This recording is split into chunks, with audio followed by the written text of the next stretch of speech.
हम cash withdrawal ज्यादा bank से करते हैं तो हो सकता है हमारा टीडीएस कट रहा हो और हमें पता ना हो। तो हमें पता करना है किस लिमिट तक हमें कैश विड्रॉल करना है।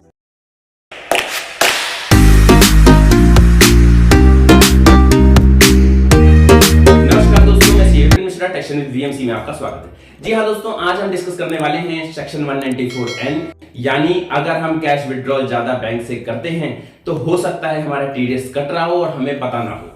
तो हमें पता करना है किस लिमिट तक हमें कैश विड्रॉल करना है, उसके बाद हमारा टीडीएस ना कटे। लिमिट ऐसी है जिसका हमें ध्यान रखना है और हो सकता है आपका टीडीएस कट रहा हो और आप पे एप्लीकेबल भी ना हो। ये सारी चीजें चेक करने की कोशिश करते हैं। आपको वीडियो एंड तक देखना है क्योंकि हम डिटेल में आज एनालिसिस करेंगे सेक्शन 194N के बारे में। अगर आपको भी हमारा चैनल पसंद आ रहा है तो आप इसको सब्सक्राइब करें और बेल आइकन दबाना ना भूलें। तो आइए चलते हैं सेक्शन 194 जो गवर्नमेंट ने इंट्रोड्यूस किया था, वो इस पर्पज से इंट्रोड्यूस किया था कि जो कैश विड्रॉल्स होते हैं उन्हीं पे लिमिट लगाई जाए, यानी कैश विड्रॉल कम से कम हो।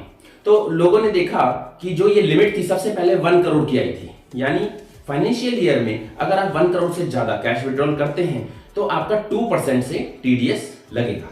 लेकिन इन्होंने एक कंडीशन साथ में ये डाली कि अगर आप प्रीवियस 3 इयर्स में कोई भी रिटर्न, इनकम टैक्स की रिटर्न आपने नहीं भरी है तो आपके लिए वो लिमिट 1 करोड़ नहीं है, वो लिमिट आपके लिए 20 लाख है। यानी आपने प्रीवियस 3 इयर्स में अगर कोई इनकम टैक्स की रिटर्न नहीं भरी तो आपके 20 लाख विड्रॉल भी अगर आपने कर लिया तो उसके बाद ही आपके ऊपर 2% से टीडीएस कटना शुरू हो जाएगा। तो यानी कि इससे पॉइंट से निकल के आता है, गवर्नमेंट चाहती है कि अगर आप कोई ऐसी हायर ट्रैक्शन करते हैं, यानी कि आपका काम चल रहा है, तो आपको अपनी इनकम टैक्स की रिटर्न भरनी चाहिए। अगर आप अपनी इनकम टैक्स की रिटर्न नहीं भर रहे हैं तो आप पे वो लिमिट 20 लाख की है। 20 लाख के बाद आपका 2% से टीडीएस कटेगा। और ऐसा भी हो सकता है बैंक के पास आपकी रिटर्न की इंफॉर्मेशन ना हो और आपका 194N में टीडीएस कट रहा हो 2% के अकॉर्डिंगली, आपको अवेयरनेस ना होने की वजह से आप अपना वर्किंग कैपिटल ब्लॉक कर रहे हैं। तो आज ही पता कीजिए कहीं ऐसा 194N में आपका टीडीएस कट रहा हो और आप रिटर्न भी भर रहे हैं।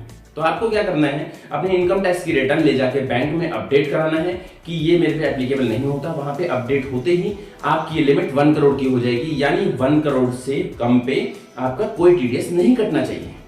तो आज ही इस चीज को चेक करें कि कोई टीडीएस कट तो नहीं रहा है। बजट 2023 में गवर्नमेंट ने एक और प्रपोज चेंज किया। वो चेंज ये किया कि अगर कोऑपरेटिव सोसाइटी है तो कोऑपरेटिव सोसाइटी के लिए वो लिमिट 1 करोड़ नहीं है, उसको बढ़ा के 3 करोड़ कर दिया है। यानी 3 करोड़ तक वो कैश विड्रॉल कर सकते हैं और उन पे टीडीएस एप्लीकेबल नहीं होगा। और अगर रिटर्न नहीं भरते हैं तो मैंने बताया आपको कि 20 लाख के बाद उन पे 2% रेट से टीडीएस लगता है। और जो 1 करोड़ की लिमिट थी वो नॉर्मल पर्सन के लिए थी, तो लेकिन 1 करोड़ के बाद अगर रिटर्न नहीं भरने वाले उनके लिए वो हायर हो गई, यानी 5%। यानी कि 2 केस बने, एक तो आप रिटर्न भरते हैं और एक आप रिटर्न नहीं भरते हैं। अगर आप रिटर्न भरते हैं तो आपको तो 1 करोड़ चेक करना है। 1 करोड़ से ज्यादा पे जाते ही 2% से आपका 194N के अंदर टीडीएस कटेगा। और अगर आपने रिटर्न्स नहीं भरी हैं, इनकम टैक्स में रिटर्न आप नहीं भरते हैं, तो आप पे वो रेट 20 लाख के बाद एप्लीकेबल है। यानी 20 लाख से ऊपर जाते ही आप पे 2% से टीडीएस कटेगा। और अगर आप 1 करोड़ से ज्यादा निकाल लेते हैं तो और भी हायर रेट यानी 5% से आपका टीडीएस कटेगा। तो सबसे बड़ी बात इसमें निकल के आती है, यानी कि हम अपना इनकम टैक्स रिटर्न रेगुलरली भरें और उसी हिसाब से ट्रैक्शंस को करें ताकि ये लिमिट हमारे पे 1 करोड़ की ही रहे। 1 करोड़ के बाद हम पे टीडीएस लगे, उससे पहले टीडीएस की एप्लीकेबिलिटी ना आए। तो आप चेक कर लीजिए आज ही, कहीं ऐसा ना हो कि 20 लाख के बाद आपका टीडीएस कट रहा हो। तो आप अपनी इनकम टैक्स की रिटर्न वहां जाके बैंक में अपडेट करा दीजिए ताकि वो टीडीएस आपका अननेसेसरी ना कटे और आपका वर्किंग कैपिटल ब्लॉक ना हो। वैसे तो आप इनकम टैक्स रिटर्न में इसको क्लेम कर सकते हैं, लेकिन अगर एप्लीकेबल ही नहीं होता तो फिर कटवाना ही क्यों है।